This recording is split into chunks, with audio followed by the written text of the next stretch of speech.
मोमिनीन सैयदा उम्मे सलमा घर में मौजूद है।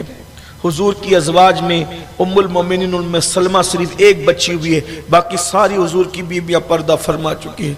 उम्मे सलमा कहती है मेरे लाल मदीना सूना कर रहे हो, मदीना छोड़ के जा रहे हो। कहा अम्मी जान नाना का हुक्म है, मैंने दीन बचाने के लिए जाना है। अल्लाह अकबर। उम्मुल मोमिनीन ने कहा अगर ऐसी बात है तो एक काम करो, बीबियां छोड़ के जाओ, बच्चे छोड़ के जाओ, तुम लोग मर्द चले जाओ। अर्ज की अम्मी जान नहीं, मुझे ये हुक्म है कि मैं बीबियों के साथ जाऊं, इन्हें भी कुर्बानी देना है। उम्मुल मोमिनीन ने फरमाया बेटा वो करबला की मिट्टी तो मेरे पास है, तुम्हारे नाना ने कहा था कि जब ये सुर्ख हो जाए तो समझ जाना कि मेरा बेटा करबला में शहीद हो। कहाँ जा रहे हो? उम्मुल मोमिनीन से कहा फिलहाल तो मक्का जा रहा हूं। उम्मुल मोमिनीन ने कहा नहीं, तुम मक्का नहीं जा रहे हो, तुम करबला जाओ। तुम्हारे नाना ने मुझे यही बताया था, तुम्हारे नाना ने यही निशानी बताई थी। तुम फिलहाल करबला का कसद, तुम फिलहाल मक्के का कसद करो, लेकिन असल तुम करबला जा रहे हो। हुसैन अल्लाह तुम्हारी हिफाजत करे। अब इमाम जो है घर में आते हैं तो घर में एक कोहराम मचा हुआ है, एक कोहराम है। कोहराम क्या था? सामान बंध रहे थे, सवारियां खड़ी थी, कजावे कसे जा रहे थे। कोई रोता है उसको तसल्ली देना, कोई बिलखता है उसको समझाना। इम्तिहान पे इम्तिहान है, कदम कदम पे इम्तिहान है। लिखने वालों ने यहां तक लिखा 7 साल की बच्ची सैयदा सकीना को साथ ले जाना है। 1 महीने का बच्चा जिसकी सिर्फ 1 महीने की फिलहाल उम्र है, उस अली असगर को भी साथ ले जाना है। 18 साल का बेटा उसको साथ ले जाना है। 19 साल का भतीजा उसको साथ। इस तरीके से तकरीबन घर के मर्दों में 14 या 19 लोगों को साथ ले जाना है। बीबियां हैं, बीबियों को साथ ले जाना है। लेकिन साथ जिन जिन को जाना था उनमें एक नाम नहीं था। वो नाम था मेरे मौला की 10 साल की शहजादी सैयदा बीबी सुगरा का। सुगरा का नाम नहीं था क्योंकि उस दिन सुगरा अलील थी, बीमार थी। इनको फातिमा सुगरा कहा गया।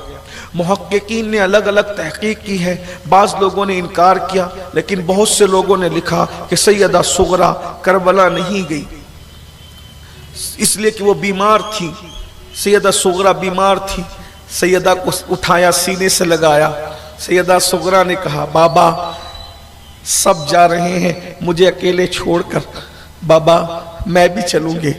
मैं बेटा तुम बीमार हो, फिलहाल हम मक्का जा रहे हैं, जब तुम अच्छी हो जाओगी हमें खत लिखना, मैं तुम्हारे भैया अली अकबर को भेजकर तुम्हें बुला लूंगा। ये सैयदा सुगरा हजरत अली अकबर की सगी बहन है। हजरत अली अकबर की सगी बहन है सैयदा सुगरा। तो कहा कि अली अकबर तुम्हारे भाई को भेजूंगा और उनके जरिए से वो बुला लूंगा तुम्हें, हम जहां रहेंगे, तुम सब्र करो। कहा बाबा किसने कहा मैं बीमार हूं? कोशिश की कि मैं अपने बाप के सामने ये साबित करूं कि मैं बीमार नहीं हूं। थोड़ा सा बुखार है बाबा, वो भी चलूंगी तो तेज दौड़ूंगी तो खत्म हो जाएगा, आप मुझे साथ ले चले बाबा। सवारियां अगर कम हो तो मैं तुम्हें सताऊंगी नहीं, मुझे पैदल भी चलना पड़े तो मैं पैदल चल पड़ूंगी। अगर आपके पास सवारियों की कमी हो तो मुझे लेकर चले, मैं पैदल चलूंगी। कहा बेटी ऐसी बात नहीं, तुम बीमार हो, तुम चल नहीं सकती। कहा कि बाबा मैं बहुत काम करूंगी आप लोगों के, मुझे साथ। जो भी एक बेटी कह सकती थी। ये तो एक तसव्वुरात की दुनिया है, हकायक कौन क्या बताए, करबला की हकीकत कौन बयान कर सकता है। एक बाप और बेटी का मुकालमा एक तसव्वुरात की दुनिया में महज चश्मे तसव्वुर से हम सोचते हैं तो क्या क्या बातें सामने आ सकती होगी। मैं तो अली असगर का झूला भी झुलाने में काम आऊंगी, मैं तो खाने भी बनाऊंगी, मैं तो काम भी आऊंगी। तुम लोग अगर जंग करबला में मसरूफ रहे ना और अली असगर रोएगा तो मैं उसको गोद में लेके संभाल भी लूंगी, मैं उसको संभाल लूंगी, तुम्हें जिम्मेदारी नहीं उठानी पड़ेगी, लेकिन मुझे लेकर तो चलो ना। मौला अपनी शहजादी को गोद में लेके सर चूमते हैं, तसल्लियां देते हैं, क्योंकि खानदान नबूवत में बेटी की बड़ी अहमियत है। खानदान नबूवत बेटी को बहुत चाहता है। اسلام میں بیٹی کی بڑی اہمیت ہے۔ بیٹی کو چوما، بیٹی نے کہا بابا دیکھو میں چل سکتی ہوں، اٹھ سکتی ہوں۔ لکھنے والے لکھتے ہیں کہ سیدہ سغرا 10 سال کی بچی تھی، لیکن باپ سے پیار اتنا تھا کہ باپ کے بغیر رہنا نہیں چاہتی تھی۔ کہا دیکھو بابا میں اٹھ کے کھڑی ہوں اور مجھے بخار بہت تھوڑا سا ہے، کئی دن کی بیمار تھی۔ پوری طاقت کو اکٹھا کیا، سغرا اٹھ کر کے کھڑی ہونے لگی۔ جیسے ہی کھڑی ہونے لگی دھڑام سے نیچے گر گئی۔ لکھنے والا لکھتا ہے کہ بیماری جیت گئی، نبی کی سغرا ہار گئی، سغرا ہار گئی۔ بابا نے کہا بیٹا ہم تمہیں بلا لیں گے، وعدہ کرتے ہیں، خط لکھنا، جب اچھی ہو جاؤ تو خط لکھنا، ہم تمہیں بلا لیں گے۔ اور اس کے بعد اب اٹھنے کی بھی طاقت نہ رہی۔ ایسے میں سرکار امام نے بیٹیوں کا بیٹی اب بہت باتیں نہ کرو۔ جس بیٹی سے بہت باتیں کرتے تھے، سیدہ سغرا سے بہت باتیں کرتی تھی سغرا اپنے بابا سے، لیکن آج ایک باپ اپنا دامن چھڑا کر اپنی ذمہ داریوں کی طرف بڑھتے ہوئے کہتا ہے بیٹی بہت باتیں نہ کرو، ہمیں جانا ہے۔ اس سے پہلے کہ صبح فجر کا اجالا نمودار ہو ہمیں مدینہ چھوڑ دینا ہے، ورنہ لوگ ہمیں روکیں گے، مدینے والے ہمیں واسطے دیں گے، مدینے والے ہمیں روکنے کو، ہمیں رکنا نہیں ہے، وہ بیدار ہو کر اس طرف آئے، ہمیں اس سے پہلے مدینہ چھوڑ دینا ہے۔ بیٹی بہت باتیں نہ کرو، سب کو ساتھ لیا۔ ام المومنین ام سلمہ کو کہا امی جان میری بیٹی سے مجھے بہت پیار ہے، اپنی امانت تمہیں سونپ کر جا رہا ہوں، یہ میری بیٹی سغرا ہے، ام المومنین میں اسے سونپ کے جا رہا ہوں، یہ آپ کے حوالے ہے۔ اور اپنی بیٹی سیدہ سغرا کو ام المومنین کے حوالے کیا، اور حوالے کر کے امام نے کہا جلدی جلدی سے اپنی سواریوں پہ بیٹھو۔